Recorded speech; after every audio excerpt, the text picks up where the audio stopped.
सियाराम प्यारे बच्चों, Siyaram e learning में आप सभी का बहुत बहुत स्वागत है। उम्मीद करती हूँ आप सभी बहुत अच्छे होंगे और अपनी पढ़ाई ज़ोरों शोरों से कर रहे होंगे। तो जो हम अपना लेक्चर देखने बनाते जा रहे थे, पढ़ते जा रहे थे, उसमें आज हम एक नए लेक्चर की तरफ जा रहे हैं। पिछले क्लास में हमने टेंस पढ़ा था कि टेंस के बेसिक्स क्या होते हैं, टेंस किसे कहते हैं, टेंस के कितने टाइप्स होते हैं, और उसको किस बेसिस पर डिवाइड किया जाता है, उसकी पहचान क्या होती है, उसमें किस हेल्पिंग वर्ड को यूज़ किया जाता है। साथ में हमने ये भी देखा था कि इसमें कितने टाइप के सेंटेंसेस हमें पढ़ने को मिलेंगे, कितने टाइप के सेंटेंसेस हमें बनाने को मिलेंगे। साथ में हमने वर्ब की भी थोड़ी सी नॉलेज ली थी। तो आज हम उसके टेंस के पहले टाइप के बारे में पढ़ने जाएंगे, जो है प्रेजेंट टेंस। प्रेजेंट टेंस में आज हम पढ़ेंगे present indefinite tense, present continuous tense, present perfect tense और प्रेजेंट परफेक्ट कंटिन्यूअस टेंस। साथ में हम उससे रिलेटेड कुछ एक्सरसाइजेस भी सॉल्व करेंगे। जिस टाइप के एक्सरसाइजेस आपके एग्जाम्स में आएंगी, उस टाइप के एक्सरसाइजेस हम सॉल्व करेंगे। तो चलिए आइए बढ़ते हैं अपनी क्लास की तरफ और देखते हैं प्रेजेंट इंडेफिनिट टेंस होता क्या है। writer, इस टेंस का प्रयोग वर्तमान समय में होने वाले कार्य व बातों का उल्लेख करने के लिए किया जाता है। मैंने पहले ही बताया था आपको कि प्रेजेंट टेंस वो टेंस होता है जो कि वर्तमान समय में चल रहा हो। तो इसमें भी वही चीज़ कहा गया है कि इस टेंस का प्रयोग वर्तमान समय में होने वाले कार्य व बातों का उल्लेख करने के लिए किया जाता है। जो वर्तमान समय में बातें जो कार्य हम कर रहे हैं, जो बातें हम कर रहे हैं, उसका उल्लेख प्रेजेंट इंडेफिनिट टेंस में किया जाता है। तो जो हमने 3 टाइप्स के टेंस पढ़े थे, उसमें हमारा पहला था अफर्मेटिव सेंटेंस, जो कि होता था सिंपल सेंटेंस, और दूसरा नेगेटिव सेंटेंस, जिसमें नहीं हमें सब देखने को मिलता है। तीसरा हमारा इंट्रोगेटिव सेंटेंस, और कभी कभी हमें इंट्रोगेटिव नेगेटिव सेंटेंस भी देखने को मिल जाता है। तो बेसिकली जो हम पढ़ेंगे वो 3 टाइप के सेंटेंसेस होंगे, अफर्मेटिव सेंटेंस, नेगेटिव सेंटेंस और इंट्रोगेटिव सेंटेंस। पहले सेंटेंस की तरफ चलते हैं, अफर्मेटिव सेंटेंस, सकारात्मक वाक्य। अब इसमें हम जानते हैं, हमने कहा था कि इंडेफिनिट सेंटेंस में जो प्रेजेंट इंडेफिनिट होता है, उसमें हम डू या डज का हेल्पिंग वर्ब यूज़ करते हैं। पर आपको एक चीज़ बता दूं कि प्रेजेंट इंडेफिनिट टेंस और पास्ट इंडेफिनिट टेंस, इन दोनों के अफर्मेटिव सेंटेंसेस जो होते हैं, इसमें कुछ एक्सेप्शन देखने को मिलते हैं। अब इन दोनों टेंसेस के अफर्मेटिव सेंटेंस में हम हेल्पिंग वर्ब का यूज़ ना करके वर्ब के साथ कुछ अलग क्रियाएँ करते हैं, वर्ब में कुछ ऐड करते हैं या फिर वर्ब की दूसरे फॉर्म का यूज़ करते हैं। पास्ट इंडेफिनिट टेंस में हम वर्ब की सेकंड फॉर्म को यूज़ करते हैं, और प्रेजेंट इंडेफिनिट टेंस में हम वर्ब के साथ यस या ईएस को लगाते हैं। तो यहाँ पे जो हम देख रहे हैं, यहाँ पे हम देखेंगे जो इसका पैटर्न होगा, उसमें हम पहले सब्जेक्ट को रखेंगे। जो हमारा वाक्य रहेगा, उस वाक्य में हम पहले ढूंढेंगे कि सब्जेक्ट क्या है। तो सब्जेक्ट जो रहेगा उसको सबसे पहले रखेंगे, वो सब्जेक्ट यहाँ पे रहेगा। उसके बाद जो क्रिया की जा रही है, उस क्रिया की फर्स्ट फॉर्म को हम रखते हैं। उसके बाद हम उस क्रिया के साथ यस या ईएस का भी प्रयोग करते हैं यहाँ पे। फिर उसके बाद हम ऑब्जेक्ट रखते हैं।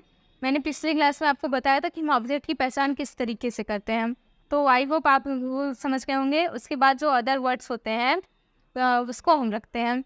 देख लेते हैं पहले यहाँ पे कि यस से ईएस जो लगा है उसका यूज़ हम कहाँ करते हैं, क्योंकि यहाँ पे मैंने वर्ब की फर्स्ट फॉर्म लिखा है, फिर या वर्ब की फर्स्ट फॉर्म के साथ यस या ईएस।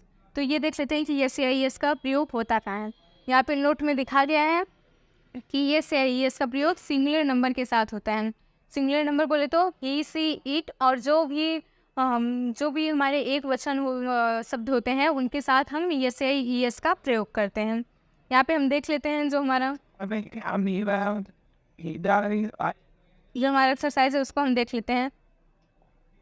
पहला है, मैं अपना पाठ याद करता हूँ।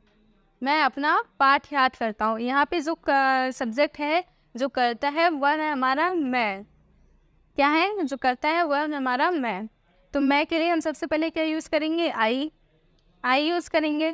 फिर कार्य क्या कर रहा है, कार्य याद करने का, याद करता हूँ, याद करने का कार्य किया जा रहा है।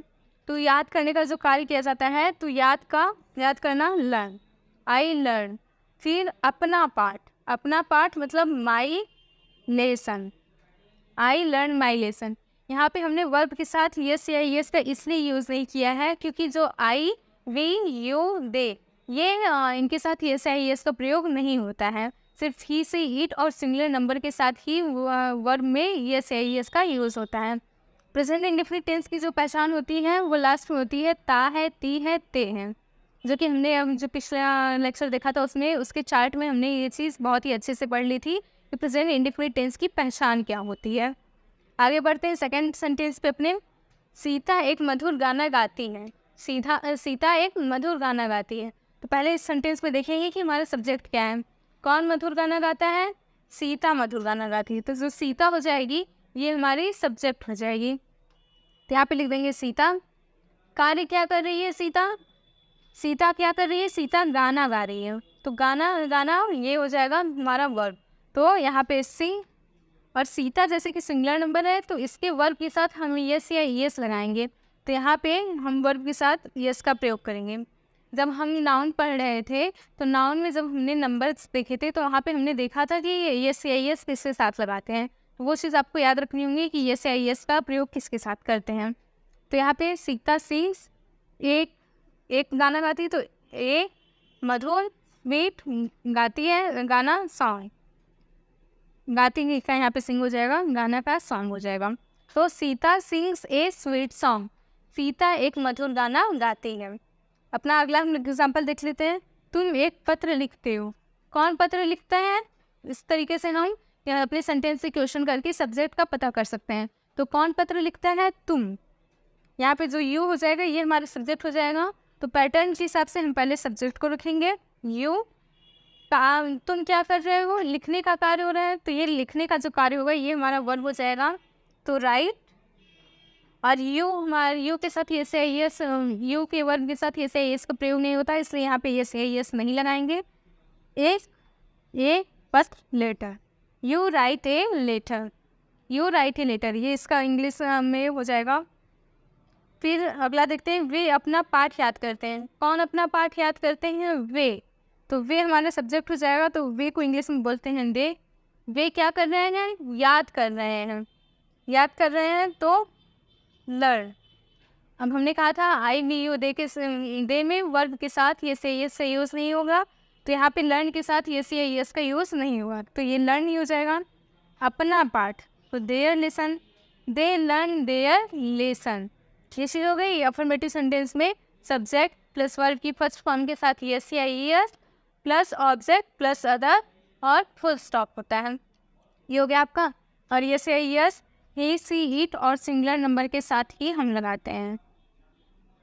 ही सी इट और सिंगुलर नंबर के साथ हम यस या यस का प्रयोग करते हैं। अब अपने हम अगले सेंटेंस पे चलते हैं जो हुआ हमारा निगेटिव सेंटेंस। अगला सेंटेंस है निगेटिव सेंटेंस। निगेटिव सेंटेंस में हमें नहीं देखने को मिलता है। जिस बात को हम नकार देते हैं, मतलब मानने को तैयार नहीं होते हैं या फिर करने को तैयार नहीं होते हैं, तो वो सेंटेंसेस निगेटिव सेंटेंसेस में आते हैं। इसका पैटर्न देख लेते हैं। सब्जेक्ट वाक्य में सब्जेक्ट तो होगा ही। तो सबसे पहले हम सब्जेक्ट को रखेंगे। उसके बाद जो हमारा हेल्पिंग वर्ब रहेगा, प्रेजेंट इंडिफिनिट में हमारा हेल्पिंग वर्ब क्या होता है? डू या डस होता है। तो डू या डस रख लेंगे। डू या डस के जस्ट बाद हम नॉट लगाएंगे। उसके बाद वर्ब की फर्स्ट फॉर्म, ऑब्जेक्ट और अदर। वर्ब की फर्स्ट फॉर्म, ऑब्जेक्ट और अदर का यूज़ करेंगे।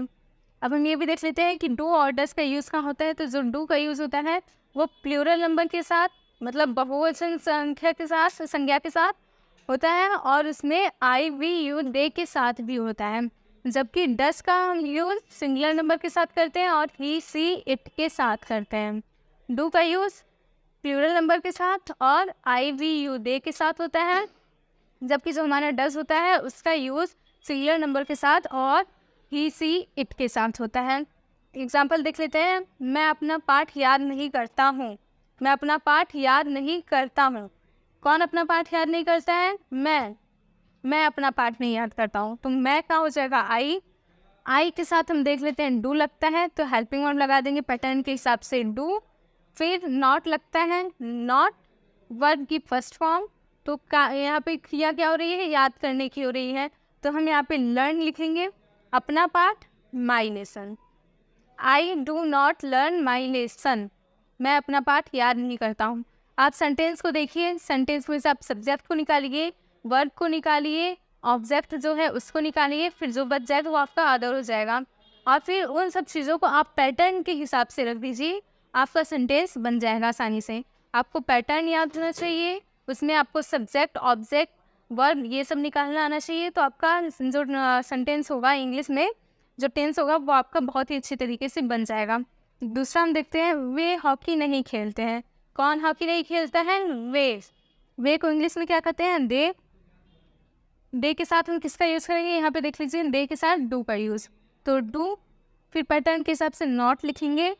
नॉट, जो क्रिया हो रही है वहाँ यहाँ पे खेलने की क्रिया हो रही है। वे क्या कर रहे हैं? वे खेल रहे हैं, खेलते हैं वे।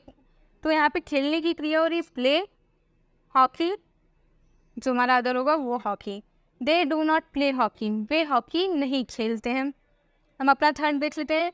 सीता एक मधुर गाना नहीं गाती है। यहाँ पे सब्जेक्ट क्या होगा? सीता होगा। क्या नहीं करती है? सीता के साथ हम किसका यूज़ करेंगे? सिंगुलर नंबर है, डस का।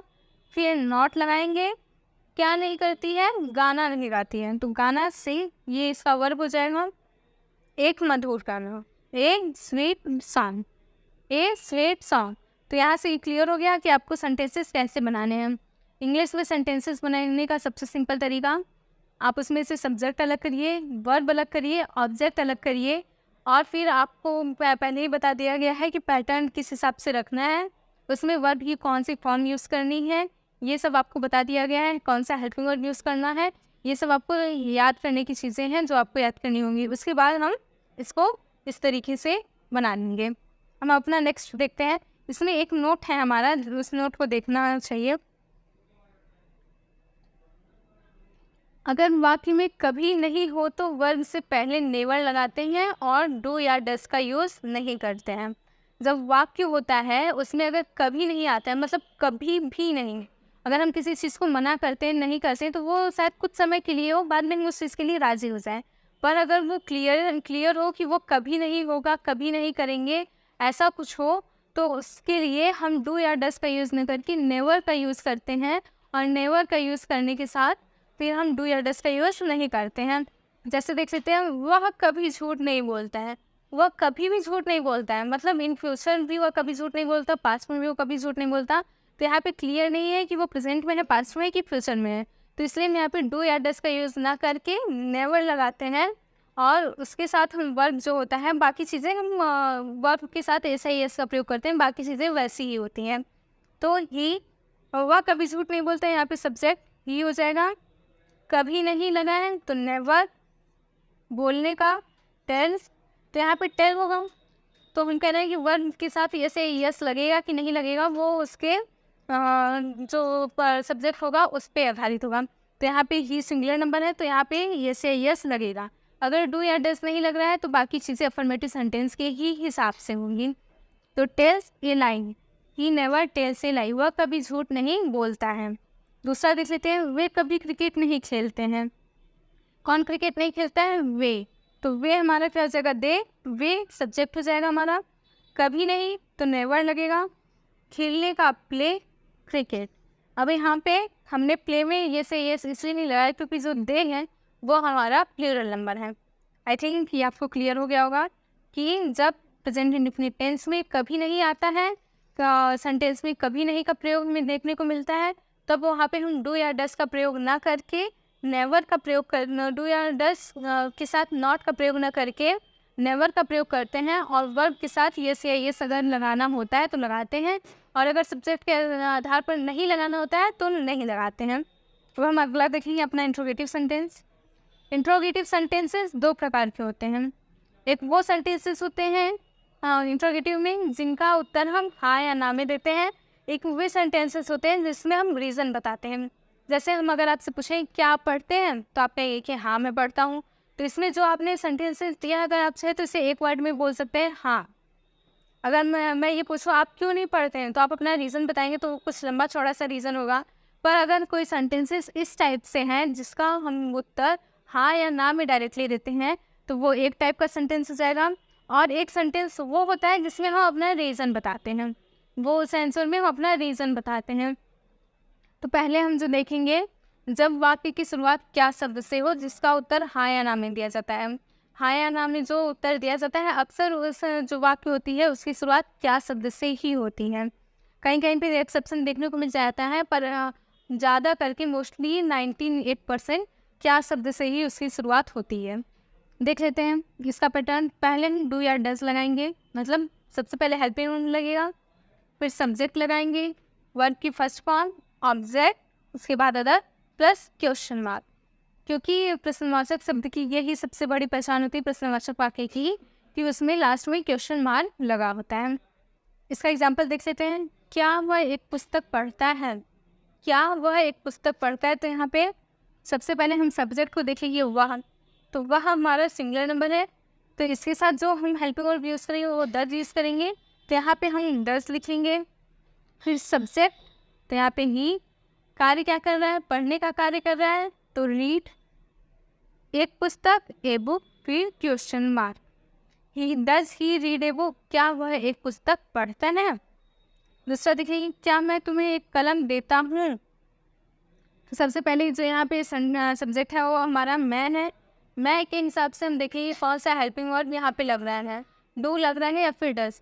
तो मैं के साथ यहाँ पे जो लगेगा वो लगेगा डू हेल्पिंग वर्ब। तो पहले हम डू लिखेंगे, फिर मैं के लिए आई, देना वर्ब क्रिया क्या हो रही है, देने की हो रही है, तो देने को इंग्लिश में क्या कहेंगे, गिव। गिव तुम्हें, तुम्हें तो यू हो जाएगा। ऑब्जेक्ट जो हमारा यहाँ पे है वो यू है, तो यू ए पेन, एक कलम, question mark. Do I give you a pen, क्या मैं तुम्हें एक कलम देता हूँ। अगला है, क्या तुम्हारी माँ तुमसे प्रेम करती है। क्या तुम्हारी माँ तुमसे प्रेम करती है, तो यहाँ पे जो सब्जेक्ट होगा तुम्हारी माँ। कौन तुमसे प्रेम करता है, तुम्हारी माँ, तो तुम्हारी माँ योर मदर हो जाएगा। तो योर मदर यहाँ पे ये सिंगुलर सब्जेक्ट है, ये यहाँ पे सिंगुलर है, तो does your mother love you. Does your mother love you इसका हो जाएगा। जो हम दूसरा टाइप देखेंगे अपना सेंटेंस का, वह होगा जिसमें हम क्वेश्चन का आंसर हम देंगे, क्वेश्चन का आंसर हम रीजन टाइप में देंगे। तो उस वो दूसरे टाइप का सेंटेंस हो जाएगा जब वाक्य में प्रश्नवाचक शब्द आए तब। पहले जो वो शब्द होंगे प्रश्नवाचक शब्द, क्यों, कहाँ, कैसे, कब, ये सब जो वर्ड्स होंगे पहले उसका इंग्लिश लिखेंगे क्वेश्चन वर्ड। फिर बाकी चीज़ें पहले टाइप के हिसाब से होंगी, हेल्पिंग वर्ब, सब्जेक्ट, वर्ब की फर्स्ट फॉर्म, ऑब्जेक्ट, अदर और क्वेश्चन मार्क। देख लेते हैं इंग्लिश में इसका। तुम कौन सी पुस्तक चाहते हो, तो सबसे पहले हम क्वेश्चन वर्ड यूज़ करेंगे। तो यहाँ पे क्वेश्चन, कौन सी, क्वेश्चन वर्ड क्या है यहाँ पे, कौन सी। कौन सी के लिए हम क्या यूज़ करते हैं, विच। कौन सी पुस्तक, तो इसको पूरा लेंगे, कौन सी पुस्तक, विच बुक। यहाँ पे जो हमारा हो जाएगा विच बुक। फिर यहाँ पे देखेंगे सब्जेक्ट तुम है, तो तुम के साथ कौन सा हेल्पिंग वर्ब लगता है, डू लगता है, तो यहाँ पे डू लगा देंगे। तुम के लिए यू चाहते हो, want. Which book do you want, तुम कौन सी पुस्तक चाहते हो, which book do you want. फिर लास्ट में हम क्या लगा देंगे, क्वेश्चन मार्क। जो हमारा नेक्स्ट है, तुम्हारे घर प्रतिदिन कौन आता है, यहाँ पे क्या है हमारा क्वेश्चन वर्ड, कौन, तो इसके लिए कौन क्या लग जाएगा, हु कम्स। वो देखिए वो जो है वो हमारा सब्जेक्ट के भी रूप में कार्य करता है, जिसलिए इस कारण इसके साथ हम डू या डस का यूज़ भी कर सकते हैं, नहीं तो फिर हम यस या यस का भी यूज़ कर सकते हैं। ये यहाँ पे हम नोट लिख देते हैं। Unlike it, man, at the track, that happens to make things many और before I say, shop, कर्ता के रूप में Thomas, and this was that I was an employee to me. भी कार्य करता है। जो हमारा वो है वह कर्ता के रूप में भी कार्य करता है। अब अगर हम चाहें तो इसको एक और तरीके से बना सकते हैं, who do come to your house daily. वो does come to your house daily, तुम्हारे घर रोज़ कौन आता है, तो who does come to your house daily. Next देख लेते हैं, कौन दूध पसंद नहीं करता है। तो यहाँ पे जो हमारा क्वेश्चन वर्ड है क्या है, वो कौन है। कौन, कौन के लिए हु पसंद नहीं करता है, तो यहाँ पे हु जैसे हमने बताया सब्जेक्ट के तौर पे भी यूज़ होता है, तो यहाँ पे who does not like milk, कौन दूध पसंद नहीं करता है। तो यहाँ पे हम पहले देख लेते हैं जो हमारा पैटर्न होगा वह वो क्वेश्चन वर्ड डू या डज के हिसाब से यहाँ पे डज लगाएंगे, और इंट्रोगेटिव निगेटिव सब्जेक्ट होगा तो डज के बाद नॉट लगाते हैं, उसके बाद वर्ब की फॉर्म लाइक, और जो अदर होगा वो मिल्क। तो ये प्रेजेंट इंडेफिनिट टेंस था आपका, जिसमें हमने अफर्मेटिव सेंटेंस, नेगेटिव सेंटेंस और इंट्रोगेटिव सेंटेंस पढ़ा। आगे हम पढ़ेंगे present continuous tense. Jadi, jadi dia saya tu hati tu tu, realize she tu benar ini si present continuous tense Hindi में इस टेंस से सेंटेंस में रहा है, रही है, रहे हैं, हुआ है, हुई है, ये ऐसे शब्द आते हैं। वाक्यों से ज्ञात होता है कि कार्य चल रहा है। कंटिन्यूअस में यही चीज़ हमने बात की थी कि कंटिन्यूअस में जो बातें करते हैं वह कार्य चलने की बातें करते हैं।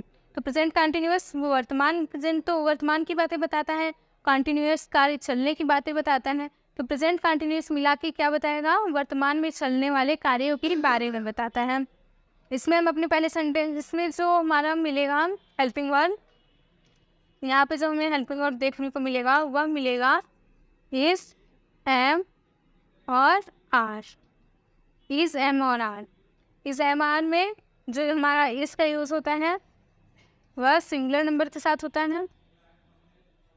dia tak ni nothing is mainly am का यूज़ सिर्फ आई के लिए होता है और जो आर का यूज़ होता है वह प्लूरल नंबर के साथ होता है, प्लूरल नंबर के साथ होता है। और प्रेजेंट कंटिन्यूअस टेंस में हम वर्ब के साथ आईएनजी लगाते हैं, जिसे हम वर्ब की फोर्थ फॉर्म भी कहते हैं। यहाँ पे हम देखेंगे वर्ब के साथ आईएनजी लगाए तो पहला सेंटेंस जो हम देखेंगे अफर्मेटिव सेंटेंस, इसका पैटर्न देख लेते हैं। सब्जेक्ट, सबसे पहले वाक्य में क्या लगता है, सब्जेक्ट लगता है, सब्जेक्ट। फिर हेल्पिंग वर्ब जो हम लगाते हैं इज, एम, आर वो लगेगा। जो क्रिया करते हैं वर्ब उसके साथ आईएनजी लगेगा, फिर ऑब्जेक्ट, उसके बाद अदर। तो फिर आइए हम एक्सरसाइज पे चलते हैं। मोहन एक पत्र लिख रहा है। कौन पत्र लिख रहा है, मोहन। तो मोहन जो हो जाएगा हमारा सब्जेक्ट हो जाएगा, तो हम लिख देंगे पहले पैटर्न के हिसाब से सब्जेक्ट मोहन। उसके बाद देखेंगे जो हमारा सब्जेक्ट है वह सिंगुलर फॉर्म में या प्लूरल फॉर्म में है।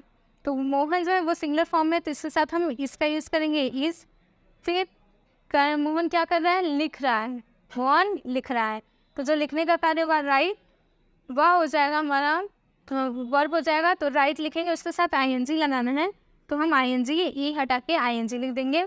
एक पद, जो हमारा अदर ऑब्जेक्ट है वह एक पद, a letter. Mohan writing, Mohan is writing a letter, Mohan एक पत्र लिख रहा है। दूसरा एग्जाम्पल, लड़कियां स्कूल जा रही हैं। कौन स्कूल जा रहा है, लड़कियां, तो गर्ल्स हो जाएगा दी गर्ल्स। अब जो गर्ल्स हैं वो बहुत सारी होंगी तो वो प्लूरल नंबर में आ जाती हैं, तो उसके साथ हम किसका यूज़ करेंगे, आर का यूज़ करेंगे। दी गर्ल्स आर जाने का कार्य कर रही हैं, गो के साथ आईएनजी लगा देंगे, गोइंग। स्कूल जा रही है तो going to school, the girls are going to school, इसका हो जाएगा इंग्लिश वर्ड। फिर वह मैदान में दौड़ रहा है। कौन मैदान में दौड़ रहा है, वह। तो वह के लिए ही हमारा सिंगुलर नंबर है, इसके लिए हम हेल्पिंग वर्ब जो यूज़ करेंगे वो होगा हमारा इज़। ही इज़ दौड़ने का कार्य किया जा रहा है तो रन लगेगा, रन के साथ आईएनजी लगाना है, इसलिए हम डबल एन करके आईएनजी लगा देंगे। मैदान में तो इन द फील्ड, जो हमारा ऑब्जेक्ट हो जाएगा अदर हो जाएगा in the field. He is running in the field. ये चीज़ें आपको समझ में आई होंगी कि इस एम आर का यूज़ कहाँ करते हैं, उसके बाद सेंटेंसेस को कैसे बनाते हैं। अगर आप किसी एक टेंस के पैटर्न को समझ ले रहे हैं तो उस हिसाब से आपको बाकी जितने टेंसेस हैं उसके पैटर्न को समझने में बहुत आसानी होगी। सिर्फ एक टेंस के पैटर्न को समझिए, बाकी टेंस के पैटर्न आपको खुद ब खुद समझ में आने लगेंगे। दूसरा हम देख लेते हैं जो है इसका negative sentence. apa feature Bibi negative sentence में सब्जेक्ट, जैसे हमने फिर इंडेफिनिट टेंस में पढ़ा था, सब्जेक्ट हेल्पिंग वर्ब, उसके साथ नॉट का यूज़ करेंगे। नॉट के बाद वर्ब की जितनी जो फॉर्म रहेगी उसको लिख देंगे। तो यहाँ पे वर्ब की फर्स्ट फॉर्म के साथ आईएनजी है उसको लिखेंगे, प्लस ऑब्जेक्ट और प्लस अदर। ठीक है, subject is am are, verb की फर्स्ट फॉर्म के साथ आईएनजी प्लस ऑब्जेक्ट प्लस हमारा हो जाएगा अदर। यहाँ पे एग्जाम्पल देख लेते हैं, मैं एक पुस्तक नहीं पढ़ रहा हूँ। सब्जेक्ट क्या होगा, मैं, तो उसके लिए आई लगाना है और आई के साथ हम किस हेल्पिंग वर्ब पे यूज़ करते हैं, हमने पीछे पढ़ा हुआ था एम, तो आई एम। फिर पैटर्न के हिसाब से चलेंगे तो यहाँ पे नॉट नहीं लगाना है, प्लस नॉट, प्लस नॉट। तो पैटर्न के हिसाब से प्लस एम हेल्पिंग वर्ब के बाद नॉट लगेगा। कार्य क्या हो रहा है, पढ़ने का कार्य हो रहा है, तो रीड, रीड के वर्ब के साथ आईएनजी का, वर्ब के साथ आईएनजी लगाते हैं, तो रीड के बाद आईएनजी लगा देंगे। एक पुस्तक, तो a book. I am not reading a book, मैं एक पुस्तक नहीं पढ़ रहा हूँ। दूसरा देखेंगे, वह अपनी गुड़िया से नहीं खेल रही है। कौन अपनी गुड़िया से नहीं खेल रही है? वह। तो यहाँ पे जो लग जाएगा, पहले देखेंगे ही शी दोनों लगता है वह के लिए, तो इसमें हम देखेंगे कि वह क्या है, मतलब फेमिनिन है या फिर मस्कुलिन है। तो खेल रही है, तो इससे क्लियर हो जाता है वह फेमिनिन है, तो उसके लिए हम सी का यूज़ करेंगे। सी सिंगुलर नंबर है, इसलिए हम इस लगाएंगे जो हेल्पिंग वर्ब होगा। उसके बाद नॉट, क्या क्रिया हो रही है यहाँ पे? खेलने की, तो प्ले लगा के आईएनजी लगा देंगे, प्लेइंग हो जाएगा। गुड़िया से, तो विथ, अपनी गुड़िया से, with her doll. She is not playing with her doll. तीसरा देख लेंगे हम सेंटेंस, वे बाजार नहीं जा रहे हैं। कौन बाजार नहीं जा रहा है? वे के लिए हम दे का यूज़ करेंगे। दे प्लूरल नंबर है, तो उसके लिए हेल्पिंग वर्ब आर। पैटर्न के हिसाब से नॉट लगाएंगे। क्रिया क्या हो रही है? जाने की, तो वो लगा के आईएनजी लगा देंगे, going to the market. They are not going to the market, वे बाजार नहीं जा रहे हैं। शायद आपको अब क्लियर हो गया होगा कि कैसे हम चीज़ों को बनाते हैं, कैसे उसे एडजस्ट करते हैं, पैटर्न के हिसाब से कैसे रखते हैं। जो दूसरा हम चलेंगे, तीसरा हमारा सेंटेंस है नहीं interrogative sentence. Present indefinite tense में हमने पढ़ा था कि इंट्रोगेटिव सेंटेंस 2 टाइप के होते हैं। तो सारे टेंसेस में वही बात होगी कि सारे टेंसेस में हमें इंट्रोगेटिव सेंटेंस 2 टाइप से पढ़ने को मिलेगा। यहाँ पे भी 2 टाइप से मिलेगा। जो टाइप 1 है, जब वाक्य की शुरुआत क्या शब्द से हो जिसका उत्तर हाँ या नहीं में देते हैं। देख लेते हैं पैटर्न इसका क्या होगा। सबसे पहले हम हेल्पिंग वर्ब को रखते हैं, उसके बाद हम सब्जेक्ट को रखते हैं, फिर वर्ब क्या रखते हैं, वर्ब की जो फॉर्म रहती है उसको रखते हैं। तो यहाँ पे वर्ब की फर्स्ट फॉर्म के साथ आईएनजी लगी है, मतलब इसको हम वर्ब की फोर्थ फॉर्म भी बोलते हैं। वर्ब की फर्स्ट फॉर्म के साथ आईएनजी लगाएंगे, फिर ऑब्जेक्ट, फिर अदर, ठीक है। और यहाँ पे इंट्रोगेटिव सेंटेंस में क्वेश्चन मार्क कंपल्सरी होता है, तो क्वेश्चन मार्क लगेगा। एग्जाम्पल देख लेते हैं। क्या लड़कियाँ कमरे में पढ़ रही हैं? अच्छा, इसका उत्तर हम कैसे देंगे? क्या लड़कियाँ कमरे में पढ़ रही हैं? तो इसका उत्तर हम हाँ या ना में ही देंगे कि हाँ पढ़ रही हैं या फिर नहीं पढ़ रही हैं। तो क्या हो जाएगा? क्या लड़कियाँ कमरे में पढ़ रही हैं। यहाँ पे सबसे पहले हम देखेंगे सब्जेक्ट क्या है, क्योंकि हमें जो हेल्पिंग वर्ब यूज़ करना है वह सब्जेक्ट के ही अकॉर्डिंग यूज़ होगा। तो जो यहाँ पे हमारा सब्जेक्ट है वह लड़कियाँ, लड़कियाँ मतलब गर्ल्स। प्लूरल नंबर हुआ, प्लूरल नंबर के साथ हम किसका यूज़ करते हैं? आर का। तो सबसे पहले हो जाएगा आर, लड़कियाँ, दी गर्ल्स। क्रिया क्या हो रही है यहाँ पे? पढ़ने की, तो रीड हो जाएगा। पैटर्न के हिसाब से हम चलेंगे, वो क्रिया रीड, उसके साथ आईएनजी लगा देंगे, तो रीडिंग। कमरे में, तो in the room. Are the girls reading in the room? क्या लड़कियां कमरे में पढ़ रही हैं। दूसरा हम देख लेंगे, क्या सूर्य आकाश में निकल रहा है? निकलना, सूर्य के निकलने के लिए हम जिस वर्ड का यूज़ करते हैं वो होता है राइज। सूर्य के निकलने के लिए राइज का यूज़ होता है। तो सूर्य यह सिंगुलर नंबर है। पहले हम सब्जेक्ट को देखेंगे, सब्जेक्ट के हिसाब से हेल्पिंग वर्ब लगाएंगे। तो सूर्य के हिसाब से जो हम हेल्पिंग वर्ब लगाएंगे वह इस। सूर्य अकेला है, मतलब अनोखा चीज़ है, तो इसके लिए हम द सन, द का भी यूज़ करते हैं। तो द सन हो जाएगा इस द सन। निकलने का कार्य हो रहा है, तो हमने कहा था सूर्य जब निकलता है उसके लिए हम राइज वर्ड का यूज़ करते हैं। तो राइज रहेगा, उसके साथ हम आईएनजी का यूज़ करेंगे, तो राइजिंग हो जाएगा। आकाश में, इन द स्काई।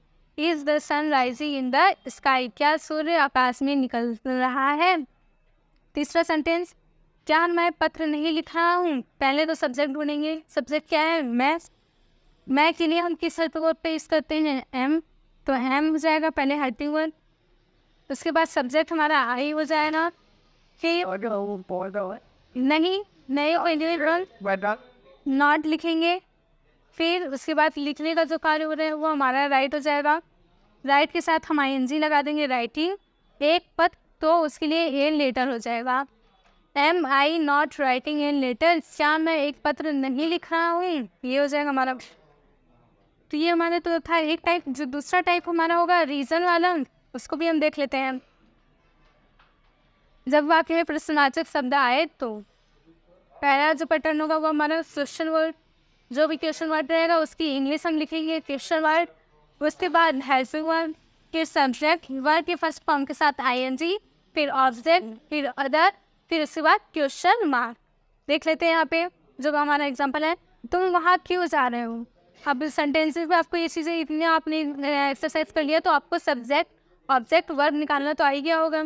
तो हम डायरेक्ट अपना एग्जाम्पल एक्सरसाइज करेंगे। तो वहाँ क्यों जा रहे हो, पहले क्योंकि स्पेलिंग लिखेंगे हम कि वहाँ इंग्लिश वर्ड लिखेंगे क्योंकि पहले क्वेश्चन वर्ड है पैटर्न में। क्यों के लिए हम वाई का यूज़ करेंगे तो वाई। तुम के लिए हम कौन सा हेल्पिंग वर्ब यूज़ करेंगे, इस एम में से आर का यूज़ करेंगे तो वाई आर, सब्जेक्ट होगा यू, जाने का वो होगा आईएनजी लगा देंगे गोइंग, वहाँ तो देयर, जो दूर की चीज़ होती है उसके लिए हम देयर का यूज़ करते हैं। Why are you going there, तुम वहाँ क्यों जा रहे हो। तो ये चीज़ें क्लियर हुई। दूसरा, वह अब किसकी पुस्तक पढ़ रहे हैं, तो किसकी पुस्तक, किसका, कौन सी, जब ये चीज़ें होती हैं तो इसके साथ हम जो वर्ड यूज़ करते हैं उसको भी साथ में ही चलते हैं। तो किसकी पुस्तक, पहले तो इसको ले लेंगे होज बुक, इसका इंग्लिश हो जाएगा होज बुक। उसके बाद वह सब्जेक्ट जो है वह हमारा सिंगुलर नंबर है इसलिए जो हेल्पिंग यूज़ करेंगे वो हो जाएगा इज। उसके बाद सब्जेक्ट रखेंगे ही, क्रिया क्या हो रही है पढ़ने की तो रीड लिख देंगे, उसके बाद वर्ब आईएनजी लगा देंगे रीडिंग। अब जो ये हो जाएगा हमारा अदर वर्ड हो जाएगा one now, whose book is he reading now, वह अब किसकी पुस्तक पढ़ रहा है ना। जो अपना नेक्स्ट देखते हैं एक्सरसाइज, कितनी लड़कियां नाटक में भाग ले रही हैं। सबसे पहले यहाँ पे देखेंगे जो हमारा क्वेश्चन वर्ड है वह क्या है, तो वो कितनी है। तो हमने कहा था कितनी, किसकी, कौन सी, ये सब जो वर्ड्स होते हैं क्वेश्चन वर्ड्स होते हैं इनके साथ जो भी ऑब्जेक्ट लगे होते हैं उनको हम साथ में लिए चलते हैं। तो कितनी लड़कियाँ, सबसे पहले हो जाएगा हाउ मैनी गर्ल्स। उसके बाद ये गर्ल्स देखिए खुद ही हमारा प्लूरल नंबर है इसलिए हम इसके साथ आर का यूज़ करेंगे।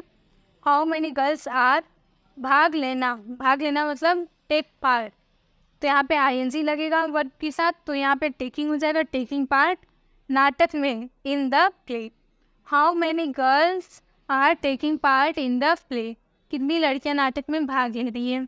तो यहाँ पे आपका प्रेजेंट कंटिन्यूअस कंप्लीट होता है। हम अपने अगले टेंस की तरफ चलते हैं, present perfect tense. Present perfect tense, इस टेंस के वाक्यों में काम का वर्तमान काल में पूरा हो जाना पाया जाता है। परफेक्ट मतलब जब कोई चीज़ें 100% कंप्लीट हो चुकी होती तो हम बोलते हैं हाँ इट्स लुक परफेक्ट, मतलब यह अच्छा लग रहा है। जब कोई चीज़ें पूरी तरह कंप्लीट हो जाती तभी वह हमें अच्छी लगती हैं। बीच में किया हुआ कार्य या फिर चल रहा कार्य वो तो सही नहीं होता है। जब कोई चीज़ प्रॉपर तरीके से कंप्लीट हो जाती तभी हम बोलते हैं हाँ इट इज़ परफेक्ट नाउ। तो प्रेजेंट परफेक्ट टेंस में वर्तमान समय में वह कार्य पूरा हो चुका होता है। तो इसी पहचान करने के लिए हिंदी टेंस के लास्ट में क्या होता है, चुका है, चुकी है, चुके हैं, या है, ये है या फिर ये है। ऐसे वर्ड्स जब लास्ट में आएंगे किसी सेंटेंस के तो वहाँ पे प्रेजेंट परफेक्ट टेंस देखने को मिलेगा। इसको देख लेते हैं। इसका जो इसमें क्या हमारा हेल्पिंग वर्ब होता है,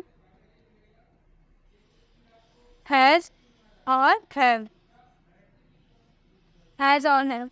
जिसमें हम जो हैज़ का यूज़ करते हैं वो हमारा सिंगुलर नंबर के साथ और ही सी, और जो हमारा हैव होता है इसका यूज़ हम प्लूरल नंबर के साथ करते हैं। साथ में I we you they, I we you they.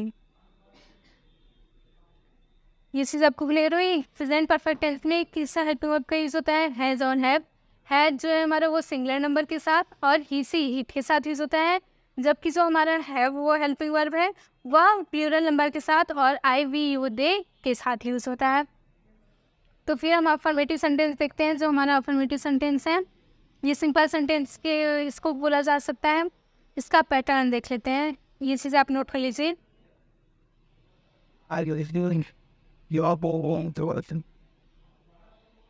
Affirmative sentence का जो पैटर्न होता है पिछले पैटर्न के हिसाब से सब्जेक्ट हेल्पिंग वर्ब, पर परफेक्ट में वर्ब की कौन सी फॉर्म यूज़ होती है, परफेक्ट में हमेशा वर्ब की थर्ड फॉर्म यूज़ होती है। पिछले क्लास में हमने ये देख लिया था। तो सब्जेक्ट हेल्पिंग वर्ब हैज़ या हैव उसका यूज़ कर लेंगे, फिर वर्ब की थर्ड फॉर्म, फिर ऑब्जेक्ट, फिर अदर। इतना क्लियर हुआ, वर्ब की थर्ड फॉर्म इसमें यूज़ होती है। तो यहाँ पे एग्जांपल देख लेते हैं। राम स्कूल जा चुका है या राम स्कूल गया है। लास्ट में चुका है आया या फिर या है, ये चीज़ें हैं आपके। इसका हम बनाते हैं सबसे पहले सब्जेक्ट, तो राम हो जाएगा। राम सिंगुलर वर्ड है इसलिए हैज़ का यूज़ करेंगे। क्रिया क्या हो रही है? जाने की, मतलब गया है, जा चुका है या फिर गया है। तो जाने की क्रिया हो रही है तो इससे गो लगाएंगे। गो का जो थर्ड फॉर्म होगा हम उसको लगाएंगे। तो गो का थर्ड फॉर्म क्या होता है? गो, वेंट और गॉन। गॉन होता है तो यहाँ पे गॉन लगाएंगे। स्कूल, तो to school. Ram has gone to school, Ram school जा चुका है।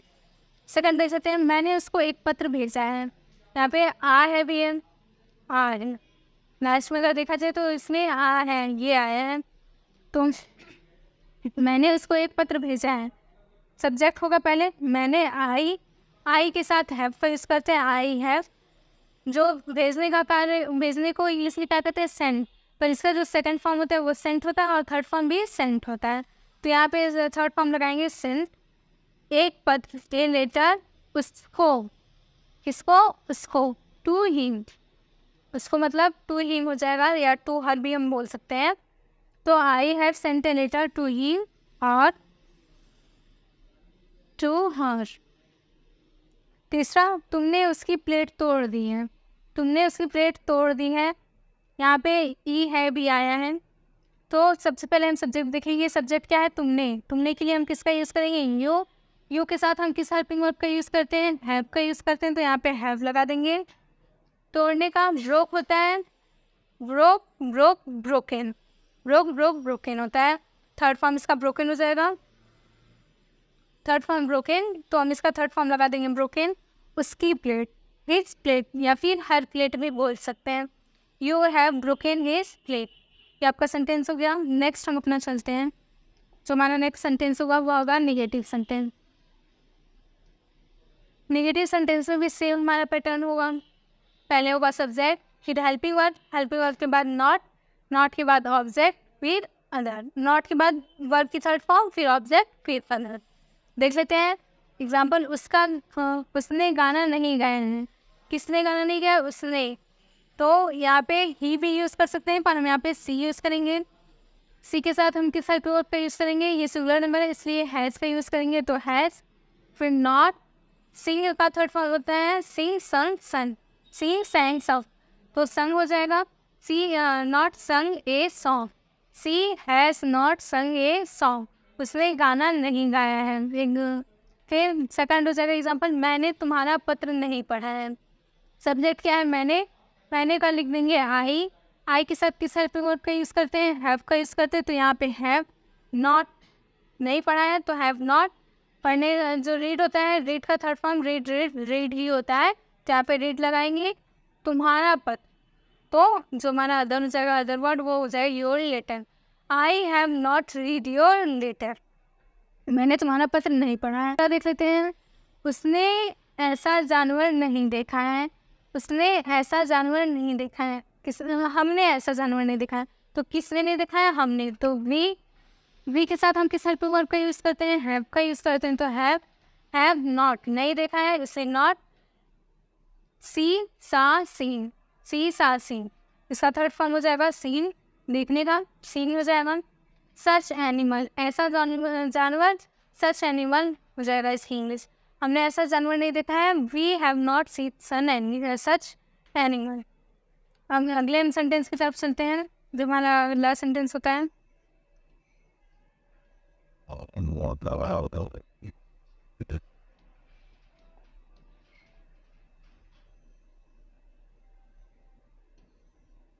Interrogative sentence. टाइप 1, वाक्य की शुरुआत क्या शब्द से हो जिसका उत्तर हम हाँ या ना में देते हैं। तो पहला, इसका भी pattern same, helping verb, subject, verb की थर्ड फॉर्म, ऑब्जेक्ट, अदर, इसके बाद क्वेश्चन मार्क। एग्जाम एक्सरसाइज देख लेते हैं। क्या उसने अपनी गाय बेच दी है? क्या उसने अपनी गाय बेच दी है?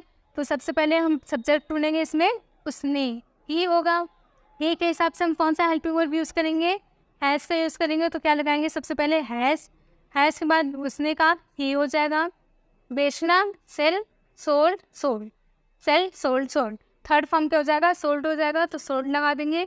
अपनी गाय, तो हिज काउ। क्या उसने अपनी गाय बेच दी है? Has he sold his cow, ये हो जाएगा। दूसरा, क्या तुमने अपना पाठ याद कर लिया है? तो यहाँ पे फिर से हम सब्जेक्ट ढूंढेंगे, तुमने। यू हो जाएगा, यू के साथ हम किस हेल्पिंग वर्ब का यूज़ करते हैं? हैव का यूज़ करते हैं। तो ये हो जाएगा हैव यू। याद करना, लर्न, लर्नड, लर्न। इसका थर्ड फॉर्म क्या हो जाएगा? Learn, learn, learn. तो लर्न हो जाएगा। उसके बाद अपना पाठ, जो अदर वर्ड है वो हो जाएगा योर लेसन। क्वेश्चन मार्क हो जाएगा लास्ट में, have you learn your lesson. तीसरा हम देखेंगे, क्या मैंने एक चोर नहीं पकड़ा है? सबसे पहले सब्जेक्ट ढूंढेंगे, मैंने है तो आई लगा देंगे।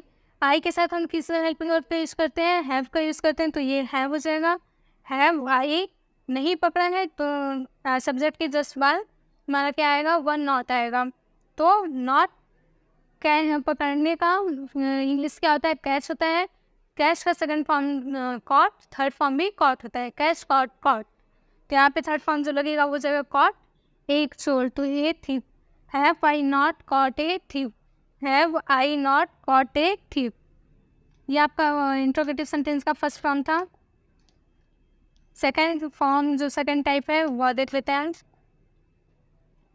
सबसे पहले क्वेश्चन वर्ड लगेगा यहाँ पे, क्वेश्चन वर्ड प्लस हैज या have plus subject plus verb की थर्ड फॉर्म ऑब्जेक्ट अदर, उसके बाद क्वेश्चन मार्क। तो इसमें देख लेते हैं एक्सरसाइज, कितने लड़के आज आए हैं? कितने लड़के, जो क्वेश्चन वर्ड हमारा क्या है वो है कितने।